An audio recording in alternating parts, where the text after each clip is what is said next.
Hello and welcome back to On the Workbench. Today we're taking a look at this product called TireJect Bead Sealant, Bead Sealer. And so this is a product intended to help you seal any loose bead leaks. And so my 06 Saab 9.3, a little quick story here, has my passenger side rear tire has been losing air and will basically completely deflate if not checked over the course of a week.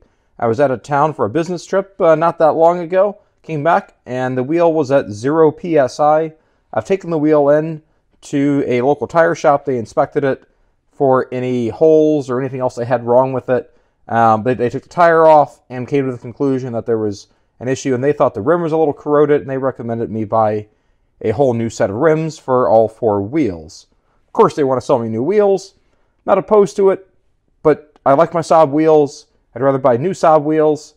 But it's also an 06, and this is now 2020. So, just doing the math there, I'm not sure I want to spend the money on new wheels. And so I thought I'd give this product a try. This is known. I didn't find a lot of back information on this, but what I'm hoping for is I can be able to seal up the bead from the inside. This is considered to be road ready or road rated, not just an emergency like some of the green slime products are. And so what I bought was it was called the Flat Tire Repair, and this was the 2x4 ounce automotive tire kit, full-size truck SUV. And so in this kit, this is actually more than enough. This is enough for 2 wheels on a standard sedan. For a standard car, they recommend 4 ounces, and each of these is a 4-ounce pouch. It also comes with a little tool here intended to help you deflate the tire, because we're going to have to deflate the tire completely. So this is the valve core removal tool that it comes with. To me, it's a little unwieldy like that. I've got a better one. And then we're going to, once you pull the core out, we're going to screw this little siphon hose, if you will go on there. Then we squeeze this into the tire. And then it comes with a red cap. And then we put the red cap back on to be able to mark this wheel as one that has this sealant in it, as opposed to having our standard black cap, so we know exactly which wheel has it. They also offer an app, apparently, to help you remember which wheel has it, and especially if you do tire rotations or anything else, that you know where the wheel is that has it. And so that's what comes in the kit. Now, if you're using a larger truck size tire, let's see if I've got the guide here. I think this is it. That for just a basic sedan, all we need is 4 ounces per tire.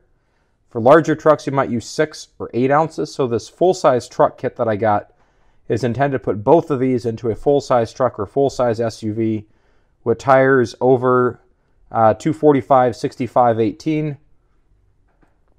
So it's either 2 pouches, 1.5, or 1 pouch. I'm only going to need 1 pouch today for the size of the wheel on my 06 Saab 9.3. And so then I mentioned earlier about not being happy about the valve core removal tool that came with it. I mean, I appreciate them coming with it. I've got another video where I've got this little snap-on tool. It's actually a screwdriver. Much nicer tool for removing the valve core. That's a piece of cake. And then a couple other tools here I'm going to be using. Obviously safety glasses, so I'm working around chemicals or around air pressure. And I also have my air compressor filled up. And then I've got my Astro Pneumatic 3082 analog, and I love the dial on here. Tire inflator and deflator. So if I pull the handle here about halfway, it'll deflate the tire, and so I can get the air out of it. And I also have my air compressor ready, so after I put this in, I can re-inflate the tire to 35 psi, which is the factory rating, and then I need to go drive for about 20 minutes afterwards, because it's going to be important in order to maintain the balance of the wheel, that this gets properly circulated around the rim and doesn't just sit there overnight where it's not actually going to circulate. Because otherwise you're going to have a wheel that's out of balance, and that'll be a whole different problem and a road I don't want to go down. So it's going to make sure you'll allocate enough time for this repair. You can't just throw it in and walk away and be done. We're going to have to drive this enough to be able to make sure we get this properly circulated and pressed into the bead to repair. And so with that, let's get started on the repair. Okay, so now the first thing I've done over here is I've placed my floor jack just right under there, so when I deflate the tire here and remove all the air, I'm not putting excess weight on the rim and risking deforming the rim here. Just a precaution. I know the directions don't call for it, but it seems like that's just a safer idea. I didn't jack it all the way up, just enough to put a little bit of weight on it. I don't think there's a reason for a jack stand. So then we're going to start by removing the valve stem cap. and we're going to deflate the wheel. This is going to take a little bit of time. We'll get an air pressure reading here just to start. And so right now I am sitting, see if we can get that on frame there, at about 14 PSI. This is supposed to be at 35. I re-inflated this to 35 probably, it was 3 days ago. So we've lost 20 PSI in 3 days. Not good. So now we're going to begin the deflation process.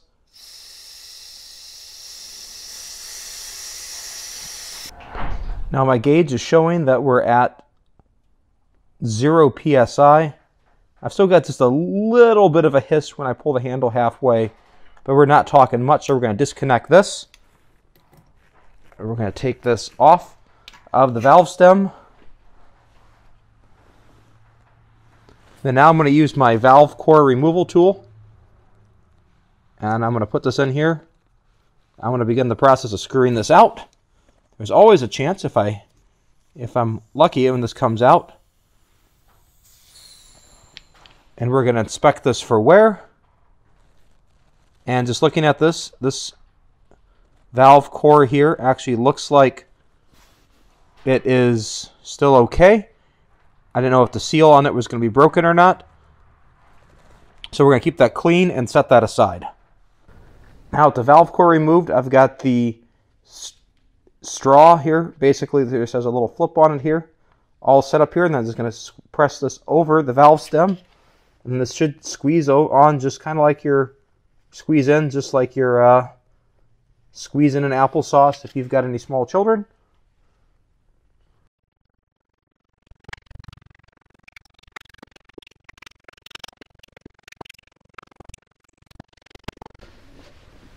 And now I've got a blue shop towel here ready to remove this. Like that. I'm going to clean up the valve stem.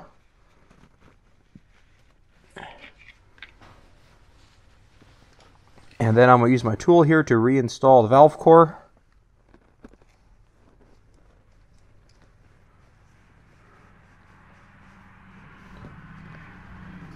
There we go. And now I'm going to air up the tire to 35 PSI, which is what is recommended.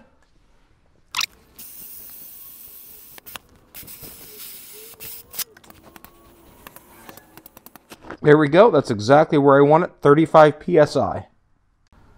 The final touch is going to take the red cap. I'm going to put the red cap on here. I'm listening to it, so I'm not hearing any leaks around where the valve stem went back in. So now I've got the red cap there to tell me that has this TireJect chemical in it. And now I'm going to remove the floor jack from the vehicle. And now it's time to go on a little drive to make sure we get this sealant properly circulated around the wheel. It's been 4 days now since I put in the TireJect sealant into this tire that you saw me do earlier in this video. Thanks to the power of editing, we're 4 days forward in advance. And I think just as importantly, last night it got down to about 25 degrees. We had a couple other nights below freezing. Now it's back up to about 50 degrees, and I think that will be a good test to see if this tire needs any more air, because the problem I was seeing before would have required me to add probably 10 pounds of air at this point. I would guess after about 4 days in those conditions, I'd be looking at maybe 22 PSI when this is supposed to be at 35. So let's take off our TireJect cap here. And then I'm going to use the same Astro pneumatic inflator. Obviously, I don't have the airline on it right now, but the gauge will still work just fine, so you can get a nice clear reading here on camera. And we can all look at this together to see exactly what the PSI is on this tire.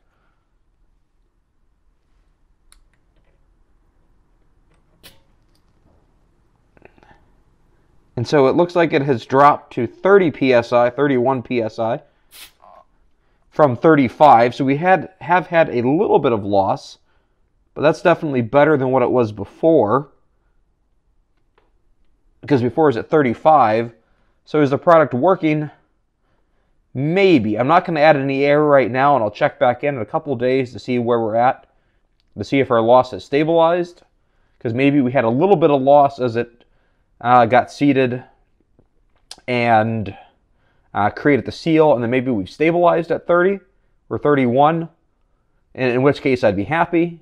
If we see more loss in the coming days, that will tell me that the loss has not stabilized and it didn't fully do its job. So we'll check back in a couple days and see how it's going. It has now been 9.5 days since I did the repair by putting the TireJect on this wheel here. We're going to do another follow-up here.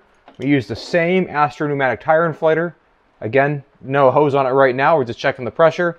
You saw what it was a few days ago. I've not added any air, and I believe it was at 30.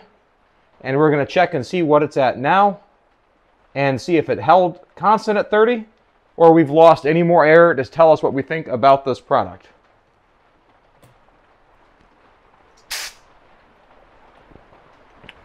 And so it is now showing 30, 31. So this is about the same reading that we had a couple days ago. So I'm very satisfied with it. We don't have any slow leaks. We've had a couple of freeze-thaw cycles. And since putting this in 9.5 days ago, I've driven about 135 miles on this without putting any air in. So it looks like maybe there's a little bit of air loss initially, but 9.5 days out, we're only down by 4.5 psi, give or take.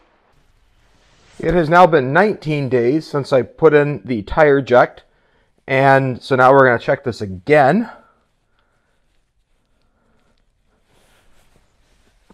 I have not added any air at all. And so again, we're going to use the exact same Astro pneumatic gauge, so there's no gauge bias issues.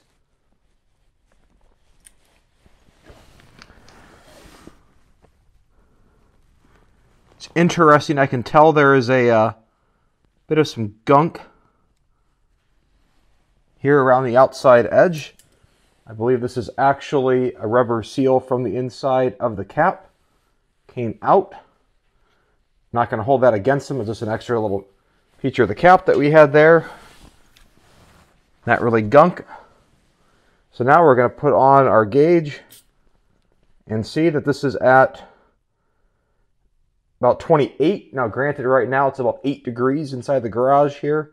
A couple days ago this was at 30 afterwards. Normally at this point at 19 days, this tire with no air would have been at 0. So I think it's safe to say this TireJect is actually doing something. There's clearly a little bit of air loss initially from what we saw between when it was initially inflated to the second couple readings that I saw. But it looks like it's kind of stabilized. We're 19 days out. So I feel pretty confident saying it's definitely helping. And the fact that it's about 8 degrees outside tells me that this is even holding up under cold weather conditions, which was a concern of mine.